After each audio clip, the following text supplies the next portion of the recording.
irmãos e irmãs, a igreja celebra no mundo todo neste domingo, o domingo do bom pastor, o domingo de oração pelas vocações.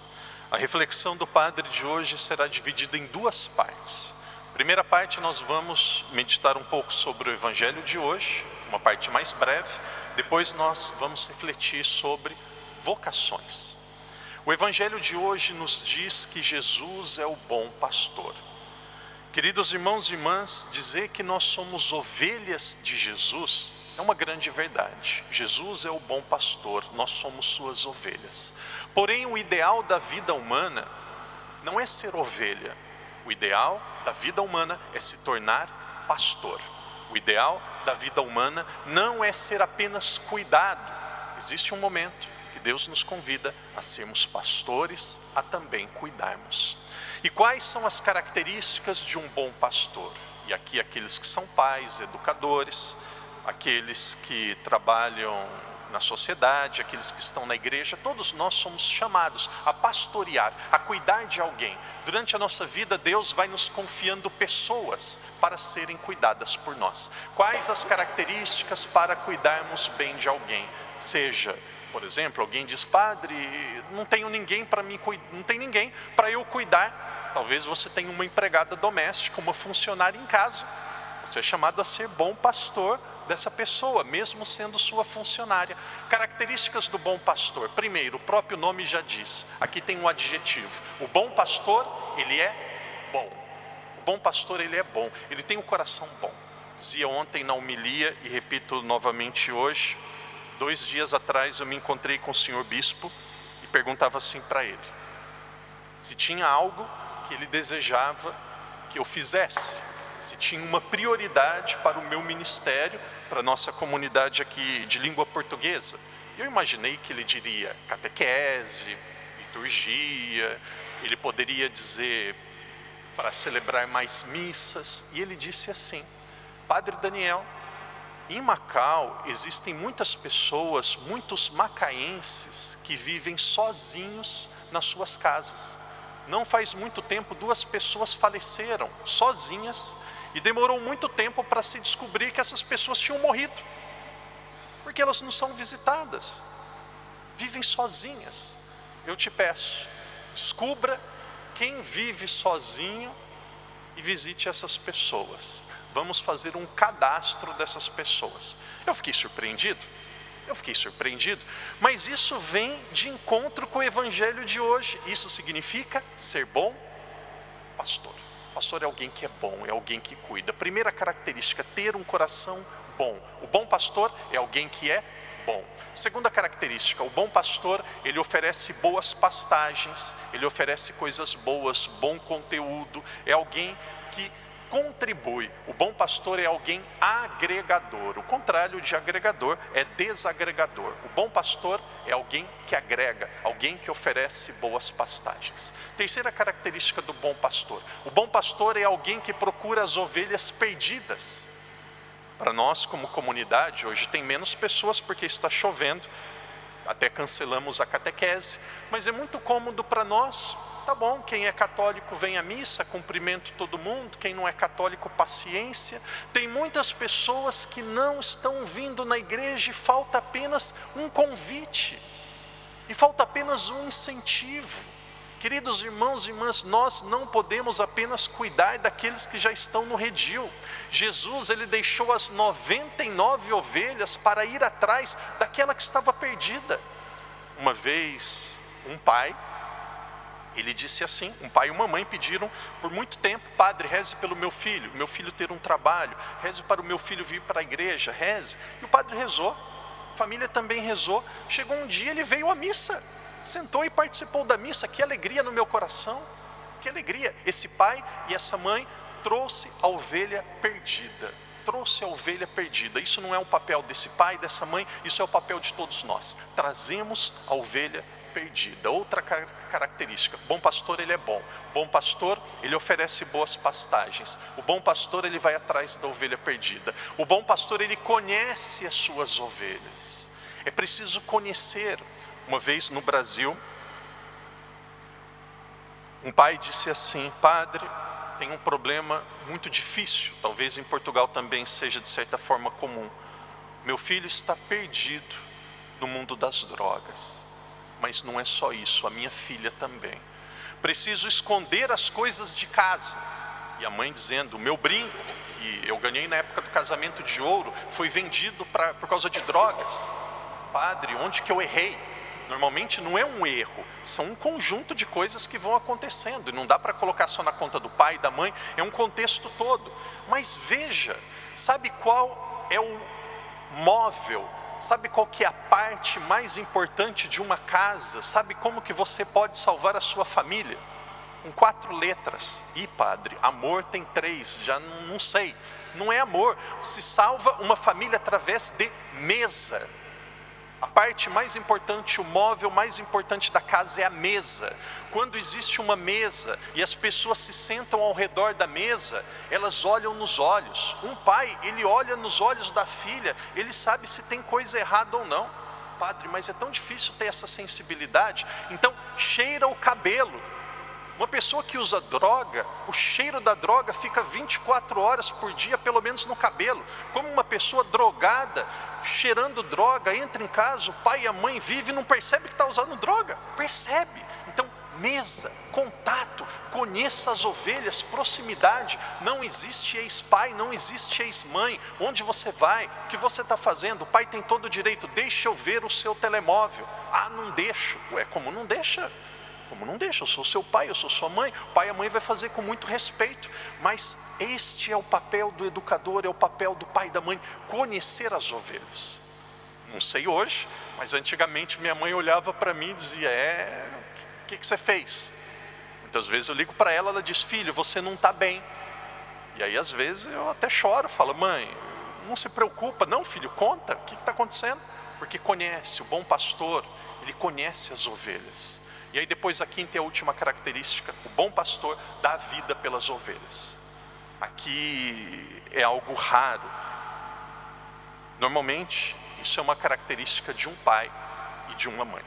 Dar a vida pelas ovelhas. 5 características. O bom pastor tem essas 5 características. Como o padre havia prometido, vamos para a segunda parte da reflexão, vamos falar sobre vocação. Hoje é o dia que a igreja reza e medita sobre as vocações. O que o padre vai pedir para vocês é agora. A missa está gravada, depois a homilia vai ficar na internet. O padre pede que vocês prestem atenção, compreendam aquilo que o padre vai dizer e ajude, ensine outras pessoas aquilo que vocês vão ouvir. Combinado? Vocês vão ouvir, vão prestar atenção, vão aprender e vão propagar a mensagem que vocês vão aprender. Ou a mensagem que vocês já sabem vai ser reforçado não. Vai ser reforçado agora. Vocês vão ser como um eco da mensagem que vai ser transmitida agora. Então vocês vão ouvir, compreender e depois vão ajudar o padre a ensinar outras pessoas. Vocação. Existe uma grande confusão, novamente, não sei aqui em Macau, não sei em Portugal, mas no Brasil existe uma grande confusão entre a palavra vocação e profissão. Tem muitos colégios, tem muitos psicólogos que dizem assim, vamos fazer um teste vocacional. E aí, quando eu ouço assim, eu falo, não está muito legal, vamos fazer um teste vocacional. E aí vai e diz assim, você tem vocação para ser professor, você tem vocação para ser médico, tem vocação para ser engenheiro, tem vocação para ser advogado, tem vocação para ser dona de casa. Não, isso não é vocação. Isso é profissão. O que é a profissão? A profissão é uma aptidão, é uma escolha, é um desejo humano que nós nos qualificamos para realizar para o nosso sustento. Se alguém perguntar assim, padre, você tem alguma profissão? Tenho. Tive a oportunidade, graças aos meus superiores, de estudar educação. Estudei educação, fiz um mestrado, eu sou educador. Não exerço remuneradamente, mas eu tenho uma profissão, eu sou educador, essa é a minha profissão, eu tenho uma profissão. Então, profissão é algo que nós escolhemos, uma escolha nossa que nós exercemos durante um momento da nossa vida. No Brasil, quantos casos? Havia um médico, de repente deixa a medicina e entra na política, de repente muda de profissão. Então, isso é profissão. isso é profissão. O que é vocação? Etimologia da palavra. A palavra vocação vem do latim vocare. Vocare é chamado. Vocare é uma relação entre o ser humano e Deus. Vocação é uma maneira que Deus nos chama, uma maneira que nós encontramos de nos unirmos a Deus. A vocação mais comum, a vocação mais natural é a vocação ao matrimônio. Matrimônio não é uma profissão. Uma vocação também, uma vocação muito comum, a vocação à maternidade, à paternidade. O padre diz um termo difícil e depois eu traduzo, que através desse termo vai nos ajudar a compreender aquilo que é vocação. Vocação é algo ontológico. O que significa algo ontológico? Algo que faz parte do nosso ser e não sai. Por exemplo, alguém que é mãe, o filho está estudando, é mãe. O filho está tomando banho, é mãe. O pai, o filho vai fazer uma viagem, é pai 24 horas, é mãe 24 horas. Quem está casado é casado 24 horas, faz parte do seu ser. Então Deus, ele chama a pessoa, ela percebe aquele desejo, ela percebe aquelas aptidões e ela dá uma resposta. Existe a vocação ao matrimônio. Quando nós falamos no civil, nós falamos de casamento. E aqui tem uma diferença muito grande entre o casamento e o matrimônio. Por exemplo, um casamento, o que é um casamento? Casamento, e se eu errar nos termos depois, quem é da área do direito, aí corrige o padre. O casamento, no civil, normalmente é um contrato entre duas pessoas, que quando a primeira parte não está satisfeita, aquele contrato é rompido. E aí acontece o divórcio, pode ser por acordo, ou se não entra em acordo, é litigioso. E aí acontece a separação e depois a pessoa pode assumir um outro relacionamento, como se fosse um outro contrato. Agora, na igreja, casamento na igreja é para sempre? Não. Casamento na igreja é para sempre? Não. Casamento na igreja é até que a morte o separe. Lá no céu você vai continuar casado com aquela pessoa? Não.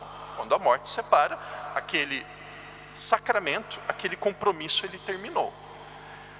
Acontece em muitos casos, casamento é missão. Acontece em muitos casos, infelizmente cada vez mais, em Portugal o número é altíssimo. No Brasil também, em Portugal eu penso que em porcentagem é mais alto do que no Brasil. Existem muitos casos de divórcio e de segunda união matrimonial.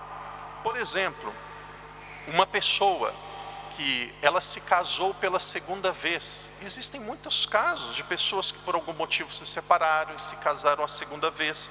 O que uma pessoa nesse caso deve fazer? E aí muitos brigam com a igreja, humilham a igreja e ofendem o padre, falam mal do Papa. Por que a igreja não deixou casar de novo? Por que a igreja não aceita o segundo casamento? Veja, ali houve uma aliança entre você, Deus e aquela pessoa. E essa aliança, esse sacramento, ele só encerra quando uma das partes falece. Agora, quem está numa segunda união matrimonial, e é isso que nós vamos compreender, e vocês vão ajudar o padre. Quem está num segundo casamento, às vezes já tem filhos no segundo casamento. Essa pessoa, ela deve procurar o tribunal eclesiástico. A igreja, ela diz que existem muitos casamentos que são nulos. Padre, então a igreja anula casamento? Nós vamos entender, existe uma diferença entre anular e declarar nulo. O que é anular? Anular é você pegar algo que existe e corta. Quem anula é o juiz. Quem anula é no civil. A igreja não pode anular. A igreja vai voltar para o dia do casamento, a igreja vai avaliar aquilo que aconteceu e ela vai perceber se aquele casamento existiu ou não, se aquele casamento foi válido ou não.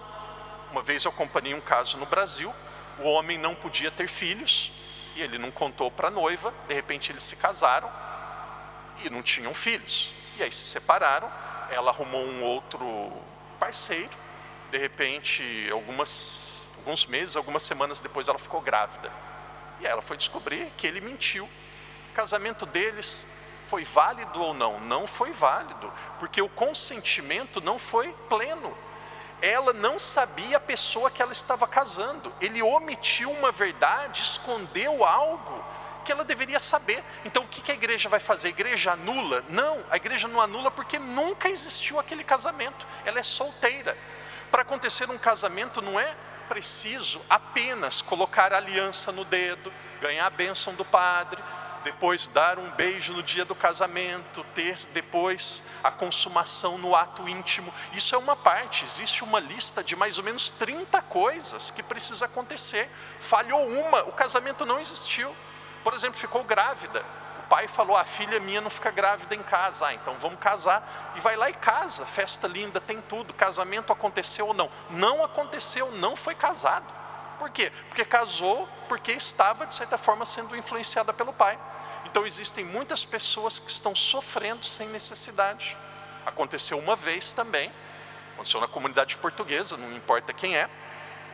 Uma pessoa sempre vinha e pedia para o padre abençoar, abençoar, abençoar. Padre, me abençoa, me abençoa. Eu falei assim, mas essa é uma grande católica, por que ela não comunga?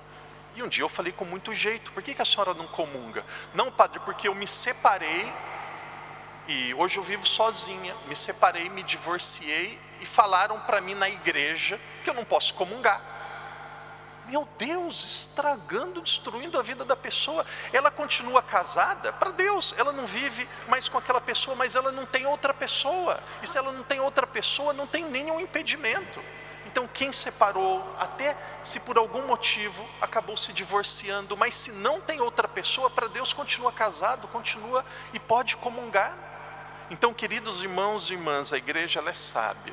Aqui nós temos alguns jovens, possivelmente a maioria deles, um dia vão se casar. Primeira coisa, casamento não é para criança, casamento não é para jovem, casamento é para adulto.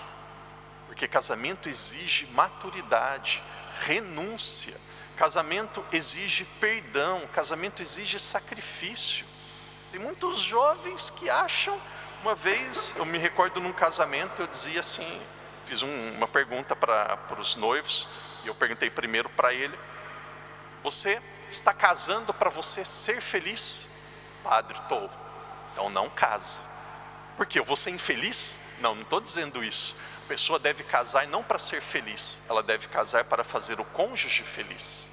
E à medida que ela vai fazendo o cônjuge feliz, o outro feliz, ela também vai sendo feliz. Então, queridos irmãos e irmãs, matrimônio é um casamento entre 3 pessoas, um casamento entre Deus, o homem e a mulher. É uma vocação linda, linda. Por que o casamento é lindo? Deus ele quer continuar criando, Deus ele quer continuar a sua criação, e para continuar a sua criação ele precisa de sócios. Vocês conhecem a palavra sócio? Às vezes começa um negócio, tem um sócio, 2, um entra mais com trabalho, outro com dinheiro, ou divide. Quem se casa é um sócio de Deus. Por quê? Porque quando vocês têm um filho, o mundo continua existindo. E o mundo continua existindo através da colaboração do casal. Então quem casa é um sócio de Deus, contribui para a humanidade continuar existindo e se desenvolvendo. Irmãos e irmãs, o casamento é lindo. Casamento é lindo, casamento, a melhor palavra que define é uma missão. Existe outra vocação, aqui nós temos o seminarista José Maria, rezamos também hoje de uma forma muito especial pelo nosso diácono, o diácono Adriano, que está em Roma estudando, se Deus quiser muito em breve, ele vai voltar a Macau, e a próxima vez que nós vemos o Adriano, nós vamos chamá-lo de diácono, depois nós já vamos chamá-lo de padre, daqui a alguns meses, muito em breve. Então hoje nós também rezamos pela vocação do nosso diácono, do Adriano. Existem pessoas que são chamadas ao sacerdócio, existem pessoas que são chamadas à vida religiosa. E aqui nós temos alguns pais, deixa eu dizer com muita sinceridade aos pais, aqueles que estão aqui e aqueles que nos acompanham em casa. Se algum dia, seu filho, sua filha, algum dia disser assim, estou pensando em ser padre, estou pensando em ser irmã, por amor de Deus, não proíba, não proíba. Ajude essa pessoa a fazer um bom discernimento, ajude essa pessoa a refletir se aquilo é uma emoção ou é algo que vem do coração. A vocação do padre, ela não é melhor, mas a vocação do padre e da irmã é ter um coração e uma vida indivisa só para Deus. A vida de quem casa, vocês sabem isso, é uma vida dividida entre o trabalho e a família. Porque vocês precisam trabalhar, precisam ter as atividades. Agora o padre e a irmã, a religiosa, oferece a vida totalmente a Deus. É uma vocação belíssima, uma vocação linda para quem é chamado. Então quem é pai, quem é mãe, se um dia acontecer na sua família, ajude no discernimento. Me recordo até hoje, quando eu falei em casa, e já disse para vocês, me recordo que eu disse para os meus pais, chegou uma vez uma carta do seminário, minha mãe já desconfiava que tinha alguma coisa errada, e um dia ela viu uma carta do seminário, e ela falou: isso daqui é uma carta de seminário, você vai ser padre? Deixa eu ver essa carta. Eu falei: não mãe, aqui a carta está em meu nome, quem vai ver a carta sou eu. Não, eu sou sua mãe, eu vou abrir a carta. Eu falei: não vai abrir não, a carta é minha, eu vou ver. Ah, mas você vai ser padre, você está escondendo de mim, você não falou. E aí depois eu abri, eu conversei com eles, e eu me recordo do meu pai, ele disse assim: filho, nós achamos que não está na hora, nós achamos que você não deve ir, não está na hora, você deve estudar, deve se preparar mais, e no futuro você vai, mas nós aceitamos a sua decisão. Se você for, der errado, ou você não quiser, ou em algum momento perceber que não é isso, as portas de casa estão abertas, você pode voltar a qualquer momento. Eu tinha um colega de turma, o pai era pastor, a mãe também era protestante. Quando ele saiu de casa, o pai disse: você não é mais meu filho, aqui você não entra nunca mais. Se ele tivesse indo para o mundo do roubo, das drogas, do assassinato, e aí um menino, uma pressão, tinha que ser padre, porque se desse errado, para casa não volta. Eu acredito que seja um bom padre, mas... E aí os meus pais disseram isso: nós achamos que não está na hora, que você não deve ir agora, deve pensar mais. E aí depois eu falei assim: pai, mãe, muito obrigado pelo conselho, muito obrigado, agradeço muito, minha decisão está tomada, eu vou. E vim. Já fazem 23 anos. Graças a Deus só volto para casa de férias. Mas aquilo me deu uma tranquilidade muito grande. Eu sabia, se algum momento eu quisesse voltar, as portas estariam abertas. Querido irmão, querida irmã, que Deus nos ajude, que Deus ajude os nossos jovens, aqueles também que são crianças e adultos, a discernirmos a nossa vocação. Padre, minha vocação é ser médico. Não, médico não é vocação, médico é profissão. Vocação vem de vocare, vocação vem de chamado. Vocação é uma aliança, um compromisso que nós fazemos com Deus através de meios, através de um cônjuge ou através de uma comunidade. Aqueles que estão presentes, aqueles que nos acompanham, rezemos, nos acompanham em casa ou talvez nos hospitais, onde que estiverem. Rezem pelos filhos, pelos netos, pelos jovens, para que tenhamos um bom discernimento, para que escolhamos no sentido de ouvirmos com atenção aquilo que Deus nos chama, aquilo que é a nossa vocação. Rezemos também para que na nossa comunidade Deus chame outros jovens, homens e mulheres, para se oferecerem a Deus, para segui-lo através da vocação ao sacerdócio ou à vida religiosa.